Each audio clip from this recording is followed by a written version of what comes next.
Assalamualaikum warahmatullahi wabarakatuh. Merdeka. Alhamdulillah wa syukurillah wala haula wala quwwata billahi. Tanpa mengurangi rasa ta'zim dan menyapa semuanya yang saya hormati, semua yang patut dihormati. Hadirin hadirat yang dirahmati. Esensi dari muhasabah hari ini tadi sudah disebutkan oleh moderator dan juga oleh Habib Ahmad Basara. Dia ini menantu cucu dari Habib Al-Habsyi Kuitang, sahabat baik saya. Setelah pesan Bung Karno, jas merah. Jangan sekali-kali melupakan sejarah. Tadi ditambah jas hijau. Jangan sekali-kali melupakan jasa para ulama.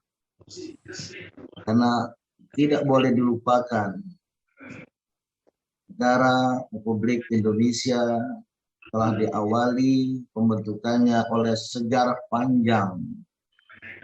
Tidak hanya perjuangan menegakkan kemerdekaan, tapi juga perlawanan melawan penjajahan oleh para ulama dari Aceh hingga Tidore, dan juga NKRI yang berdasarkan Pancasila tak dapat dilepaskan oleh ikhlasan kenegarawanan 73 sultan yang memimpin kerajaan dan kesultanan Islam di Nusantara ini, dari Aceh hingga Ternate Tidore, yang rela untuk berintegrasi ke negara Republik Indonesia merdeka.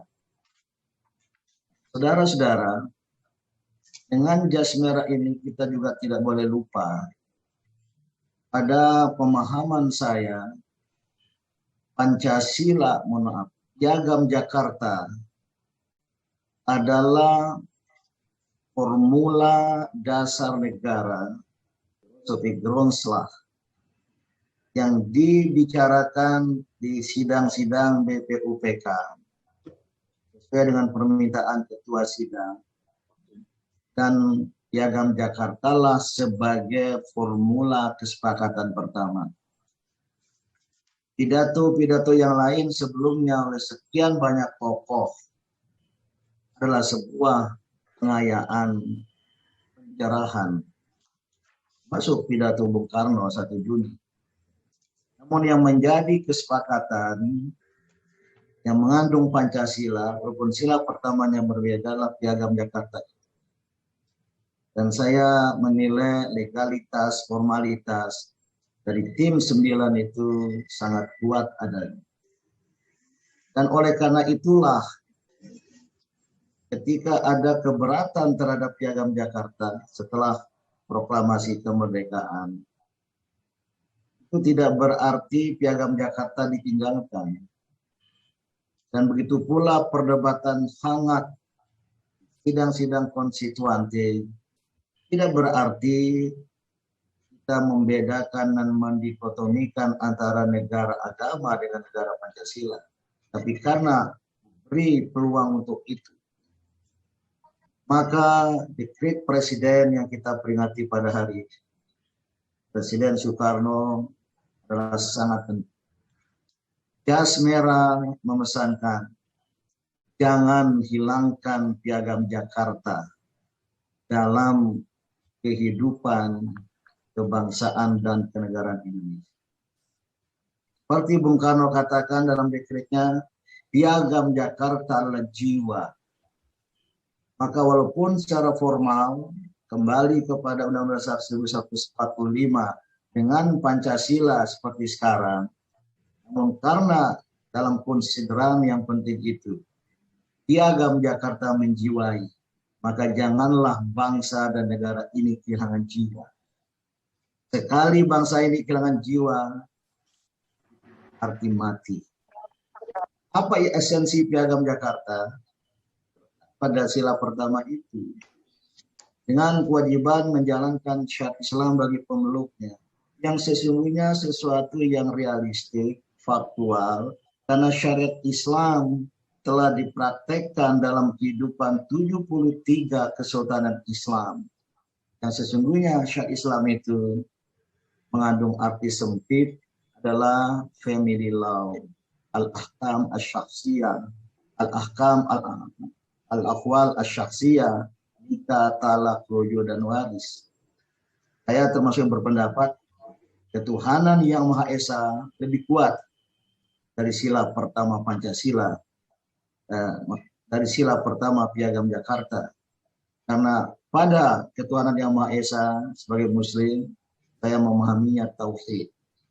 Saya memahaminya berada dalam kategori akidah lebih kuat dari sekedar kategori syariah. Saya anggota Dewan Perwakilan Rakyat kita di dalam bentuk undang-undangan. Ada 9 dari Pak Ahmad Basara. 8 itu berhubungan dengan uang. Dari wakaf, haji, zakat. Hanya 1 yang agak kurang bersifat uang tentang pesantren. Sesungguhnya seharusnya undang-undang dalam rangka menafsirkan, menerjemahkan Piagam Jakarta itu jangan hanya yang bersifat uang. Janganlah pemerintah mau menerbitkan undang-undang yang ada uangnya, tapi juga dalam hal-hal yang lain. Nah, Bapak, Ibu, dan saudara-saudara, terakhir, pada waktu singkat, jas merah Bung Karno dengan Piagam Jakarta sebagai jiwa, ini betul-betul harus menjadi jiwa kehidupan kebangsaan kenegaraan kita. Yaitu pesan Pancasila itu sendiri, ketuhanan yang Maha Esa. Apalagi diperkuat oleh pasal 29, negara berdasarkan ketuhanan yang Maha Esa. Kemudian juga negara memberi kebebasan beragama, kebebasan menjalankan ibadah sesuai dengan agama dan kepercayaannya.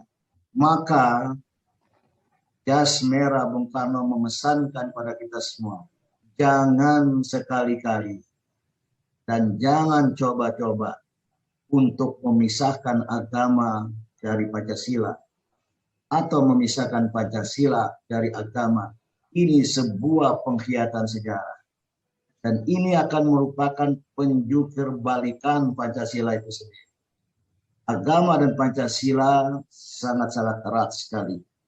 Oleh karena itu, saya berpendapat, dengan agama, negara Pancasila akan tetap.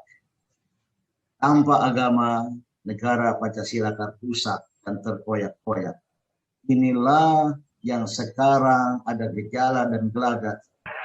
Agama ingin dijauhkan dari Pancasila, bahkan dipertentangkan dengan Pancasila, baik oleh umat beragama maupun oleh kelompok yang fobia terhadap agama-agama. Ini sangat berbahaya dalam kehidupan kebangsaan kenegaraan kita untuk masa-masa yang akan datang. Maka muhasabah ini kiranya membawa kesadaran kita pada sejarah itu sendiri. Jas merah jangan sekali-kali merupakan sejarah. Bapak moderator, saya sebenarnya ingin mengayuh bagio karena para pembicara Habib Ahmad Basara, sahabat baik saya, cucu menantu dari Habib Al-Habsyi. Beliau sangat fasih membaca Al-Quran dan ayat-ayat Al-Quran. Ada Prof. Magni, sahabat baik saya, Prof. Rahmat Wahab juga, dan saya lihat Prof. Denny Indrajaya, yang kita doakan segera menjadi gubernur Kalimantan Selatan. Amin. Tentu atas dukungan PDIP. Assalamualaikum warahmatullahi wabarakatuh. Waalaikumsalam warahmatullahi wabarakatuh.